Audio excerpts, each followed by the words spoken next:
ಓಂ ನಮೋ ವಾಲ್ಮೀಕಿಯೇ. ನಮಸ್ಕಾರ ಬಂಧುಗಳೇ. ನಾನು ನಿವೃತ್ತ ಪ್ರಾಧ್ಯಾಪಕ ಡಾಕ್ಟರ್ ಅರ್ಜುನ್ ಪಂಗಣ್ಣವರ್. ಹೇ ಸೀತಾರಾಮ್ ವಾಹಿನಿಯ ವಾಲ್ಮೀಕಿ ರಾಮಾಯಣ ಅಂದು ಇಂದು ಚಿಂತನ ಕಾರ್ಯಕ್ರಮದ 596ನೇ ಸಂಚಿಕೆಗೆ ತಮ್ಮೆಲ್ಲರಿಗೂ ಸ್ವಾಗತ. ಹಿಂದಿನ ಸಂಚಿಕೆಯಲ್ಲಿ ಹನುಮಾನನ ಭರವಸೆಯ ಮಾತುಗಳನ್ನು ಕೇಳಿ ಸೀತೆ ಲಕ್ಷ್ಮಣ ಗುಣಗಾನ ಮಾಡ್ತಿರ್ತಾಳೆ. ಅಂದರೆ ಈ ವನವಾಸದಲ್ಲಿದ್ದಾಗ ಲಕ್ಷ್ಮಣ ತನ್ನ ತಾಯಿಯಾದ ಸುಮಿತ್ರೆಯಂತೆ ಮಗನ ಸೇವೆ ಮಾಡ್ತಿದ್ದರು. ಅದನ್ನೇ ಮುಂದುವರಿಸಿ ತಂದೆ ದಶರಥರಿಗೆ ವಿಧೇಯಕನಾಗಿದ್ದಂತೆ ಲಕ್ಷ್ಮಣ ಯಾವಾಗಲೂ ತನ್ನ ತಂದೆಗೆ ವಿಧೇಯಕನಾಗಿದ್ದನು. ಇದೇ ನೋಡಿ ಭಾರತದ ಒಂದು ವಿಶೇಷತೆ ಏನಂದ್ರೆ, ಸಮಾಜದ ವಿಶೇಷತೆ, ಸಾಮಾಜಿಕ ರೂಢಿಗಳ ವಿಶೇಷತೆ ಏನಂದ್ರೆ, ತಂದೆ ತಾಯಿ ಜನ್ಮ ಕೊಟ್ಟ ತಂದೆ ತಾಯಿ ಗುರು ಹಿರಿಯರಿಗೆ ವಿಧೇಯಕನಾಗಿರುವುದು, ಯಾವುದೇ ರೀತಿಯಿಂದ ಅವರಿಗೆ ತೊಂದರೆಯನ್ನು ಕೊಡ್ದಂಗೆ, ಅವರ ಮನಸ್ಸನ್ನು ನೋಯಿಸ್ದಂಗೆ, ಅವರ ಹೇಳಿದ್ದನ್ನು ಕೇಳೋದಂದ್ರೆ ನೀವು ಗುಲಾಮಗಿರಿ ಅಂತೀರಿ. ಆ ಒಂದು ಪರಿಭಾಷೆ ತಪ್ಪದು. ತಂದೆ ತಾಯಿ ಯಾವಾಗಲೂ ಮಕ್ಕಳನ್ನು ಶೋಷಣೆ ಮಾಡುವುದಿಲ್ಲ. ಒಂದು ವೇಳೆ ತಂದೆ ತಾಯಿ ಮಕ್ಕಳನ್ನು ಅಡ್ಡದಾರಿಗೆ ಹಚ್ತಿದ್ರ ಆವಾಗ ಆ ಮಗುವಿನ ಹಕ್ಕಾಗ್ತಿದೆ, ಅದನ್ನು ಉಲ್ಲಂಘನೆ ಮಾಡೋದು. ಅದಕ್ಕಿಲ್ಲಿ ಅಂಥ ಅಡ್ಡದಾರಿ ಅಂತೂ ಯಾವ ತಂದೆ ತಾಯಿನೂ ಮಕ್ಕಳಿಗೆ ಕಲಿಸೋದಿಲ್ಲ. ಭಾಳ ಎಕ್ಸೆಪ್ಷನ್ಸ್ ಅಂತ ಹೇಳ್ಬೋದು. ಅವು ಬಿಟ್ಬಿಡೋಣ. ಅವನು ಜನರಲೈಸ್ ಮಾಡೋಕ್ಕೆ ಹೋದರೆ ಸಮಾಜ ಹಾಳಾಗಿ ಹೋಗ್ತಿದೆ. ಅದಕ್ಕಿಲ್ಲೇ ರಾಮಾಯಣ ಪದೇ ಏನು ಕಲಿಸ್ತಿದೆ ಅಂದರೆ, ಧರ್ಮದ ಬಗ್ಗೆ. ಧರ್ಮ ಅಂದರೆ ಇಲ್ಲಿ ಮತಧರ್ಮ ಅಲ್ಲ, ಆ ದೇವ್ರದಾನೋ ಈ ದೇವ್ರದಾನೋ ಅದಾನೋ ಇಲ್ಲೋ ಇದನ್ನು ಹೇಳ್ತಾ ಇಲ್ಲ ನಾವು. ಧರ್ಮ ಅಂದರೆ ನೀತಿ ನಿಯಮಗಳು, ಅವನ್ನು ಪಾಲಿಸ್ಕೊಂಡು ಹೋಗಬೇಕು, ಹೊಣೆಗಾರಿಕೆಯನ್ನು ಪಾಲಿಸ್ಕೊಂಡು ಹೋಗಬೇಕು, ಇವಕ್ಕೆ ಕರ್ತವ್ಯಗಳನ್ನು ನಾವು ಮಾಡಬೇಕು. ಇವುಗಳಿಗೆ ನಾವು ಧರ್ಮ, ನೀತಿ ನಿಯಮಗಳಿಗೆ ಧರ್ಮ ಅಂತ ಕರಿತೇವೆ, ಕೋಡ್ ಆಫ್ ಕಂಡಕ್ಟ್ ಅಂತಲೇ ಹೇಳ್ತೇವೆ.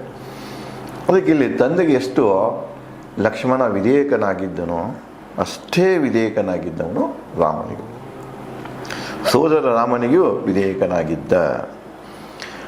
ರಾಮನ ತಮ್ಮ ಲಕ್ಷ್ಮಣ ಪ್ರಿಯ ಯಾವಾಗಲೂ ನನಗೆ. ರಾಮನ ತಮ್ಮ ಲಕ್ಷ್ಮಣ ಇವರಿಗೆ ಸೀತೆಗೆ ಪ್ರಿಯನ. ಲಕ್ಷ್ಮಣ ಯಾಕೆ ತಂದೆ ತನ್ನ ಗಂಡನ ಸೇವೆಯನ್ನು ಮಾಡ್ತಾ ಇದ್ದ, ಗಂಡಗೆ ನೆರಳಾಗಿದ್ದ. ಅದಕ್ಕೆ ನಾನು ಕೂಡ ಲಕ್ಷ್ಮಣನ ಇದು ಅತ್ತಿಗೆಯ ಪ್ರೀತಿ. ಇದು ಇಲ್ಲೇ ಇಂಥವೆಲ್ಲ ಶ್ಲೋಕಗಳನ್ನು ಉಪಯೋಗ ಮಾಡಿಕೊಂಡು ಭಾಳಷ್ಟು ಪಂಡಿತರು ಲಕ್ಷ್ಮಣ ಸಲುವಾಗಿ ಲಕ್ಷ್ಮಣ ಮತ್ತು ಸೀತೆಯ ನಡುವಿನ ಸಂಬಂಧಗಳನ್ನು ಸಹಿತ ಹುಡುಕಿದ್ರು. ತಮ್ಮ ದೃಷ್ಟಿಯನ್ನು ಬಿಟ್ಟರು, ತಮ್ಮ ಮನಸ್ಸಿನ ದೃಷ್ಟಿ, ತಮ್ಮ ಅನುಭವವನ್ನು ಉಪಯೋಗಿಸ್ಕೊಂಡು ಭಾಳ ಕಡೆ ಪ್ರಕ್ಷೇಪಗಳದಾವ. ಲಕ್ಷ್ಮಣ ಮತ್ತು ಸೀತೆ ನಡುವಿನ ಒಂದು ಸಂಬಂಧಗಳ ಕುರಿತು ಕೂಡ ಬಹಳಷ್ಟು ಚರ್ಚೆ ಮಾಡ್ಯಾರ, ಬರೆದಾರ, ಹೇಳ್ತಾ ಇರ್ತಾರೆ. ಇಲ್ಲಿ ನೋಡಿ, ಗಂಡನ ತಮ್ಮ, ಗಂಡನ ಸಹೋದರ. ಅದಕ್ಕೆ ಅವಳಿಗೆ ಏನಿತ್ತಂದರೆ, ಗಂಡನ ಸೇವೆ ಮಾಡ್ತಾ ಇದ್ದ. ಅತ್ತಿಗೆ ಪ್ರೀತಿ ಇತ್ತಲ್ಲಿ. ಅತ್ತಿಗೆ ಅಂದರೆ ತಾಯಿ, ಅಣ್ಣನ ಹೆಂಡತಿ ತಾಯಿನಾಕೆ, ತಾಯಿಗೆ ಸಮ ಅಂತ ಹೇಳ್ತಾರೆ. ತಾಯಿನ ಕಳ್ಕೊಂಡ ನಂತರ ನೆಕ್ಸ್ಟ್ ತಾಯಿ ಯಾರಪ್ಪ ಅಂದ್ರೆ ಅಣ್ಣನ ಹೆಂಡತಿ. ಅಣ್ಣನನ್ನು ತಂದೆ ರೂಪದಲ್ಲಿ ಕಾಣಬೇಕು, ಅಣ್ಣನ ಹೆಂಡತಿಯನ್ನು ಅತ್ತಿಗೆ ರೂಪದಲ್ಲಿ ಕಾಣಬೇಕು, ತಾಯಿ ರೂಪದಲ್ಲಿ ಕಾಣಬೇಕು. ಈಗ ಈ ಸಂಬಂಧಗಳೆಲ್ಲ ಹಳಸ್ತಾ ಇವೆ ಈ ಆಧುನಿಕ ಇದರಲ್ಲಿ. ಯಾಕಂದರೆ ಮನುಷ್ಯಂದು ಏನಾಗ್ತಾ ಇದೆ, ಹುಟ್ಟಿನಿಂದನೇ ಅವನಿಗೆ ಪರಿಸರ ಸರಿ ಇಲ್ಲ. ಸೋಷಿಯಾಲಜಿಯಾಗಿ ಬರ್ತಿದೆ, ಮನುಷ್ಯ ತನ್ನ ವ್ಯಕ್ತಿತ್ವ ಬೆಳೆಸ್ಕೊಳ್ಬೇಕಾಗಿತ್ತಂದ್ರೆ ದಿ ಪ್ರೊಸೆಸ್ ಆಫ್ ಸೋಷಿಯಲೈಜೇಷನ್, ಸಮಾಜೀಕರಣದ ಒಂದು ಪ್ರಕ್ರಿಯೆ ಇದೆ. ಅದು ತಾಯಿಯಿಂದಲೇ ಶುರುವಾಗ್ತಿದೆ. ತಾಯಿ, ತಂದೆ, ಮನೆ ಪರಿಸರ, ತಮ್ಮ, ಅಣ್ಣ, ಅಕ್ಕ, ಓಣಿ ಪರಿಸರ, ಸಮಾಜ ಪರಿಸರ, ನಾಡಿನ ಪರಿಸರ, ಇವೆಲ್ಲನೂ ಅವಂಗೆ ಅನುಕೂಲಕರ ಇದ್ದು ಅಂದ್ರೆ ಮಾತ್ರ ಅವನು ಒಳ್ಳೆ ವ್ಯಕ್ತಿಯಾಗಿ ಬೆಳಿತಾನೆ. ಇವೆಲ್ಲನೂ ದಾರಿ ತಪ್ಪಿಸೋ ಇದ್ದು ಅಂದ್ರೆ ಅವ ಒಳ್ಳೆ ವ್ಯಕ್ತಿಯಾಗಿ ಬೆಳೆಯೋಲ್ಲ. ಆ ಒಂದು ಸಮಯದ ಸಂದರ್ಭದ ಆ ಒಂದು ವ್ಯವಸ್ಥೆಯ ಮಗುವಾಗಿಯೇ ಬೆಳೀತಾನೆ.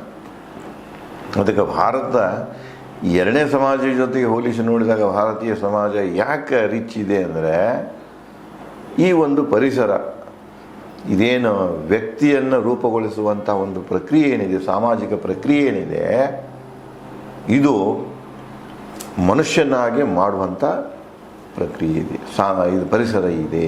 ಅದಕ್ಕೆ ಇದನ್ನು ಬಹಳ ಜನ ಹೊರಗಿನವರು ಇದನ್ನು ಅಧ್ಯಯನ ಮಾಡೋಕ್ಕೂ ಬರ್ತಾರೆ. ಇದರ ಬಗ್ಗೆ ತಮ್ಮ ಒಂದು ಆಶ್ಚರ್ಯವನ್ನು ಸಹಿತ ವ್ಯಕ್ತಪಡಿಸ್ತಾರೆ. ರಾಮನ ತಮ್ಮ ಲಕ್ಷ್ಮಣ ಪ್ರಿಯ ಯಾವಾಗಲೂ ನನಗೆ, ರಾವಣ ಎನ್ನ ಹೊರತ ಘಟನೆಗೆ ಗೊತ್ತಿಲ್ಲ ಲಕ್ಷ್ಮಣನಿಗೆ. ಅವೆಳದ ಲಕ್ಷ್ಮಣ ಇರಾಕಿಲ್ಲ, ಲಕ್ಷ್ಮಣ ಭಾಳ ಹೇಳಿದ್ ನನಗೆ, ಇವಳಿಗೆ ನೋಡಿ ಯಾವಾಗ ತನ್ನ ತಪ್ಪಿನವರು ಆಗೈತೆ. ಲಕ್ಷ್ಮಣ ಹೋಗ್ತಾ ಇರೋದಕ್ಕಿಲ್ಲ, ಲಕ್ಷ್ಮಣಿಗೆ ಬಾಯಿ ಬಂದ ಶಬ್ದಗಳನ್ನು ಬಳಸ್ತಾಳು. ಅಷ್ಟೇ ಅಲ್ಲ, ನೀನು ಕೂಡ ನಿಮ್ಮ ಅಣ್ಣ ಸತ್ತ ನಂತರ ನನ್ನ ಮೇಲೆ ಆಶೆ ಇದೆ ಆಂಬಲ್ನೇ ಅದಕ್ಕೆ ಬೆನ್ ಹತ್ತಿ ಬಂದೆ ಅನ್ನುವಂಥ, ಅಂದ್ರೆ ಅವಳದಾಗ ಮನಸ್ಸಿನ ಮೇಲೆ ನಿಯಂತ್ರಣ ಕಳ್ಕೊಂಡಿರ್ತಾಳೆ, ಸ್ಥಿತಿನ ಹಂಗಿರ್ತಿದೆ ಅಂಥ ಶಬ್ದಗಳನ್ನು ಸಹಿತ ಬಳಸಿರ್ತಾಳೆ ಸೀತೆ. ಅವನು ಸಹಿಸಲಾರಕ ಅವಳನ್ನು ಬಿಟ್ಟು ಅಣ್ಣನ ಆಜ್ಞೆ ಉಲ್ಲಂಘನೆ ಮಾಡಿ ಹೋಗಿಬಿಡ್ತಾನೆ. ಅದು ಇಲ್ಲಿ ಅವಳಿಗೆ ಮನವರಿಕೆ ಆಗ್ತಿದೆ. ನಾನು ಏನು ಮಾಡಿದೆ, ಅವನು ಜಬರ್ದಸ್ತ್ ಕಳಿಸಿಬಿಟ್ನಿ, ನನ್ನ ಅಪಹರಿಸಿಕೊಂಡ ಇವೇನು ಬಂದಿಲ್ಲ, ರಾವಣ ಬಂದಿಲ್ಲ. ಇದು ಬಹುತೇಕ ಲಕ್ಷ್ಮಣನಿಗೆ ಗೊತ್ತಿಲ್ಲ. ದುಃಖದಲ್ಲಿದ್ದಾಗ ತಂದೆ ಮರಣದ ರಾಮ, ಎನ್ನ ಪರವಾಗಿ ಲಕ್ಷ್ಮಣ ಸಂತೈಸಿದ ರಾಮನ. ತಂದೆ ದುಃಖದ ಇದು ಸಾವಿನ ಬಗ್ಗೆ ಏನು ಸುದ್ದಿ ಮೂಡ್ತಿದೆ, ಯಾವನ ಮೂಲಕ? ಭರತನ ಮೂಲಕ. ಭರತ ಮಿಲಾಪ ಅಂತ ಬರ್ತಿದ್ರು. ಹುಡ್ಕೊಂಡು ಬಂದವರು ಚಿತ್ರಕೂಟದಲ್ಲಿ ಹೇಳ್ತಾರೆ, ಆವಾಗ ತಂದೆಯ ಸಾವಿನ ಸುದ್ದಿ ಗೊತ್ತಾಗ್ತಿದೆ. ಭರತನಿಂದ ಗೊತ್ತಾದಾಗ ಭಾಳ ದುಃಖ ಪಡ್ತಿರ್ತಾನೆ. ಸಮಾಧಾನ ಲಕ್ಷ್ಮಣ ಅಣ್ಣನಿಗೆ ಮಾಡ್ತಾನೆ, ನನ್ನ ಪರವಾಗಿ ಮಾಡ್ತಾನೆ ಅಂತ ಹೇಳ್ತಾನೆ. ಓ ಹನುಮ, ಕೇಳಿ ಈ ಎನ್ನ ಸಂದೇಶಗಳ ಸಂತೈಸು ರಾಮ ಲಕ್ಷ್ಮಣರ, ನೀನು ಸಮರ್ಥ. ಯಾವ ರೀತಿಯಾಗಿ ರಾಮನನ್ನ ದುಃಖದಲ್ಲಿದ್ದಾಗ ರಾಮನನ್ನು ಸಂತೈಸುವ ಸಾಮರ್ಥ್ಯ ಲಕ್ಷ್ಮಣನಲ್ಲಿದೇನೋ, ಈಗ ಇಬ್ಬರು ದುಃಖದಲ್ಲಿದ್ದಾರಂದ್ರೆ ಅದೇ ರೀತಿ ಅವರಿಬ್ಬರನ್ನು ಸಂತೈಸುವಂತಹ ಸಾಮರ್ಥ್ಯ ಹನುಮ ನಿನ್ನಲ್ಲಿದೆ. ನನ್ನ ಪರವಾಗಿ ನೀನು ಅವರನ್ನು ಸಂತೈಸು ಅಂತ ಸೀತೆ ಹನುಮಾನನಿಗೆ ಹೇಳ್ತಾನೆ. ಸತ್ಯ ನುಡಿವೆ ಪದೇ ಪದೇ ತಿಳಿಸು ರಾಮನಿಗೆ, 1 ಮಾಸ ಮಾತ್ರ ರಾಮನಿಗಾಗಿ ಜೀವಿಸುವೆ. ರಾವಣ ಕೊಟ್ಟ ಪ್ರಕಾರ ಇನ್ನೂ 2 ತಿಂಗಳಿದೆ, ನಾ 2 ತಿಂಗಳು ಹೋಗೋದಿಲ್ಲ, 1 ತಿಂಗಳು ನಾನು ಅವಕಾಶ ಕೊಡ್ತೇನೆ. 1 ತಿಂಗಳ ಅವಧಿಯಲ್ಲಿ ನೀವೇನು ಮಾಡಿ ನನ್ನನ್ನು ರಾವಣನಿಂದ ಮುಕ್ತಗೊಳಿಸಿ. 1 ತಿಂಗಳದಾಗ ನೀವು ಬರಲಿಲ್ಲ, ತಡ ಆಯ್ತಂದ್ರೆ ನಾನು ನಿಮಗೆ ಸಿಗುವುದಿಲ್ಲ. ಅಂದರೆ ಅವಳು ಜೀವ ತ್ಯಾಗ ಮಾಡಿ ದೇಹ ತ್ಯಾಗ ಮಾಡಲಿಕ್ಕೆ ಮಾಡುವಂಥ ವಿಚಾರವನ್ನು ಹನುಮಾನನ ಮುಂದೆ ಹೇಳ್ತಾಳೆ. ಏನು ಹೇಳ್ತಾಳೆ? 1 ಮಾಸ ಮಾತ್ರ, 1 ಮಾಸದಲ್ಲಿ 1 ತಿಂಗಳಲ್ಲೇ ನೀವು ನನ್ನನ್ನು ಸ್ವತಂತ್ರಗೊಳಿಸಬೇಕು, ಇಲ್ಲಂದರೆ ನಾನು ನಿಮ್ಗೆ ನೋಡೋಕೆ ಸಿಗುವುದಿಲ್ಲ. ಈ ಮಾತನ್ನು ರಾಮ ಲಕ್ಷ್ಮಣರಿಗೆ ಹೇಳು. ಈ ಮಾತಿನಲ್ಲಿ ಸತ್ಯ ಇದೆ, ಸತ್ಯದ ಮೇಲೆ ನಾನು ಆಣೆ ಮಾಡಿ ಹೇಳ್ತಾ ಇದ್ದೇನೆ. ನಾನು ಬದುಕಿದರೆ ರಾಮನಿಗಾಗಿ ನಾನು ಬದುಕಿದರೆ ಕೇವಲ 1 ತಿಂಗಳು ಬದುಕ್ತೇನೆ, ಅದಕ್ಕಿಂತ ಹೆಚ್ಚು ಬದುಕುವ ಸಾಹಸ ಮಾಡೋದಿಲ್ಲ. ಇದನ್ನು ನೀನು ಹೋಗಿ ರಾಮ ಲಕ್ಷ್ಮಣರಿಗೆ ತಿಳಿಸು, ರಾಮನಿಗೆ ತಿಳಿಸುವಂತ ಸೀತೆ ಹನುಮಾನನಿಗೆ ಹೇಳ್ತಾಳೆ. ತನ್ನ ತಲೆಯ ಮೇಲಿನ ಚೂಡಾಮಣಿ ಆಭರಣ ಬಿಚ್ಚಿ, ತಲೆ ಮೇಗಿನ ಆಭರಣ, ತಲೆ ಆಭರಣಗಳು, ಹೆಣ್ಮಕ್ಳಿಗೆ ಕಿವಿ ಆಭರಣ ಇರ್ತದೆ, ಮೂಗಿನ ಆಭರಣ ಇರ್ತದೆ. ಆ ಪ್ರಕಾರ ತಲೆ ಆಭರಣವನ್ನು ಚೂಡಾಮಣಿಯನ್ನು ಬಿಚ್ಚಿ ಏನು ಮಾಡ್ತಾಳೆ? ರಾಮನಿಗೆ ಕೊಡಲು ಹನುಮನಿಗೆ ಕೊಟ್ಟರು. ರಾಮನಿಗೆ ತೋರಿಸಿದ್ರು. ಸೀತೆ ಗುರುತಿಗಾಗಿ ತನ್ನ ತಲೆ ಮೇಲಿನ ಆಭರಣವನ್ನು ಕೊಟ್ಟಾಳ. ಅದನ್ನು ನೋಡು ಸೀತೆ ಕನ್ಫರ್ಮ್ ಮಾಡ್ಕೋದು, ನಾನು ಸೀತೆಗೆ ಭೇಟಿಯಾಗಿ ಬಂದ ನನಗೆ ರಾಮನಿಗೆ ನೀನು ಬಂದಿದೆಯಾ, ನನ್ನ ಕೂಡ ಭೇಟಿಯಾಗಿದೆಯಾ ಅನ್ನೋದು ತಿಳಿಸ್ಬೇಕಾಗಿರ್ತದೆ. ನನ್ನ ಈ ಆಭರಣವನ್ನು ರಾಮನಿಗೆ ತೋರಿಸು. ಕಟ್ಟಿಕೊಂಡನು ಸೀತೆ ಆಭರಣ ತನ್ನ ಬೆರಳಿಗೆ. ರಾಮ ತೊಗೊಂಡ ನಂತರ ಮತ್ತೆ ಎಲ್ಲರೂ ಬೀಳಬಾರ್ದು ಅಂತ ಹೇಳಿ ಆ ಆಭರಣ ತೊಗೊಂಡು ತನ್ನ ಬೆರಳಿಗೆ ಕಟ್ಕೊಂಡು ಬಿಡ್ತಾನ ಹನುಮ.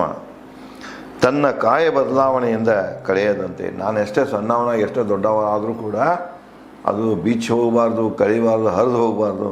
ಆ ಒಂದು ಜಾಗರೂಕತೆಯಿಂದ ತನ್ನ ಬೆರಳಿಗೆ ಸೀತೆ ಕೊಟ್ಟಂಥ ಶಿರಾಭರಣವನ್ನು ಕಟ್ಕೊಳ್ತಾನೆ.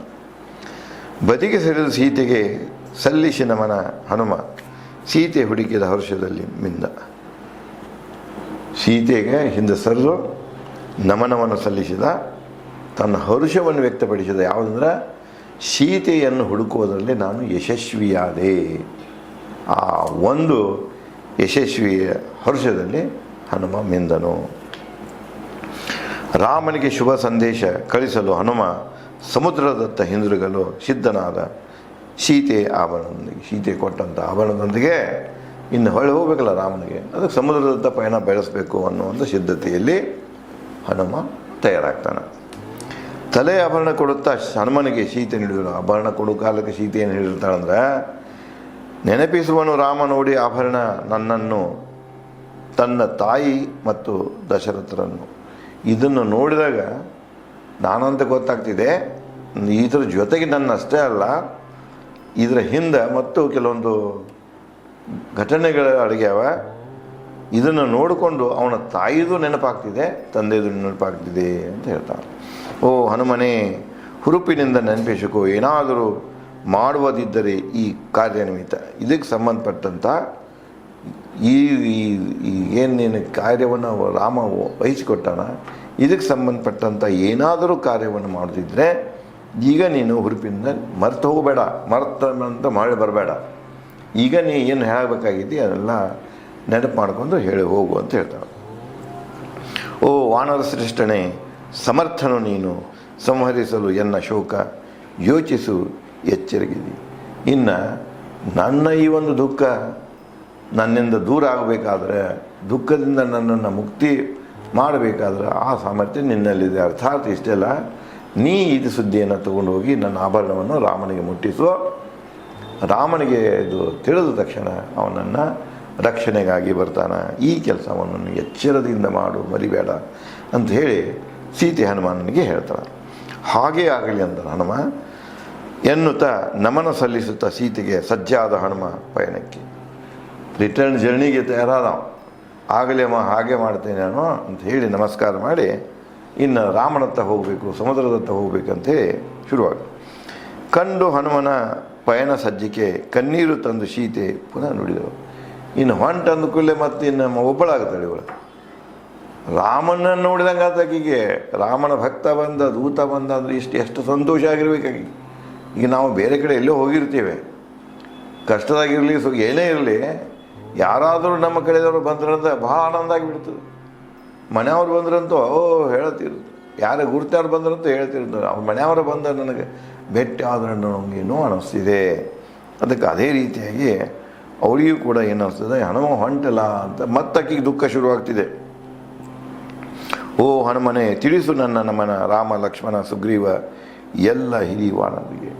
ಹೋಗ್ತಳ ಇಲ್ಲ ನಮ್ಮೆಲ್ಲ ನನ್ನ ಪರವಾಗಿ ಕೈ ಮುಗಿದು ಇವರೆಲ್ಲರಿಗೂ ನನ್ನ ನಮಸ್ಕಾರಗಳನ್ನು ತಿಳಿಸು ರಾಮನಿಗೆ ನಿನ್ನ ಉಪಾಯ ದುರ್ದವ್ಯ ಸಮುದ್ರ ದಾಟಿಸಲು ಎನ್ನ. ಇನ್ನು ಅದು ಸಮುದ್ರ ಇದೆ, ರಾಮ ಸಮುದ್ರ ದಾಟಿ ಬರಬೇಕಲ್ಲ, ನಿನ್ನ ಉಪಾಯ ಏನಿದೆ ಅನ್ನೋದನ್ನು ನೀನು ರಾಮನಿಗೆ ತಿಳಿಸು ಅಂತ ಹೇಳ್ತಾನೆ. ಓ ವಾನರ ಶ್ರೇಷ್ಠನೇ, ಹೇಳು ಸಂತೈಸುವನು ಹೇಗೆ ನನಗೆ ರಾಮ, ಸಹಾಯ ಮಾಡು ನನಗೆ ಧರ್ಮದ ಫಲ ಪಡೆ. ನೀನು ನನ್ನ ಸಂತೈಸು, ರಾಮ ಬಂದು ಹೋಯ್ತಾ ಅನ್ನೋ ಭರವಸೆ. ರಾಮನಿಗೆ ಹೋಗಿ ಹೇಳ್ತೀಯ, ರಾಮ ಬರ್ತಾನೆ, ನಾನು ಮುಕ್ತಿ ಮಾಡ್ಕೊತಾನೆ, ಇದನ್ನು ತಿಳ್ಕೊಬೇಕಾಗಿತ್ತು. ಪದೇ ಪದೇ ಅವನಿಂದ ಕೇಳೋ ಇಚ್ಛೆ ಪಡ್ತಿರ್ತಾಳೆ. ಈ ಕೆಲಸ ಏನಿದಿಲ್ಲ, ಇದು ಧರ್ಮದ ಕೆಲಸ, ಒಳ್ಳೆಯ ಕೆಲಸ ಇದು. ಅದಕ್ಕೆ ಇದನ್ನೇನು ಮಾಡಪ್ಪ ಅಂದ್ರೆ ಈ ಒಳ್ಳೆಯ ಕೆಲಸದ ಫಲವನ್ನು ನೀನು ಪಡೆ ಅಂಥೇಳಿ ಪುನಃ ಸೀತೆ ಹನುಮಾನನಿಗೆ ಹೇಳ್ತಾಳೆ. ಇದೇ ರೀತಿಯಾಗಿ ಮತ್ತೆ ಮುಂದಿನ ಹೇಳ್ತಾಳೆ. ಹನುಮನ ಒಂದು ರಿಯಾಕ್ಷನ್ ಏನಿರ್ತಿದೆ, ಮತ್ತೇನು ಬೆಳವಣಿಗೆ ಆಗ್ತಾವೆ ಅನ್ನೋದನ್ನು ನಾನು ತಮಗೆ ಮುಂದಿನ ಸಂಚಿಕೆಯಲ್ಲಿ ಹಂಚಿಕೊಳ್ಳುತ್ತೇನೆ. ಧನ್ಯವಾದಗಳು.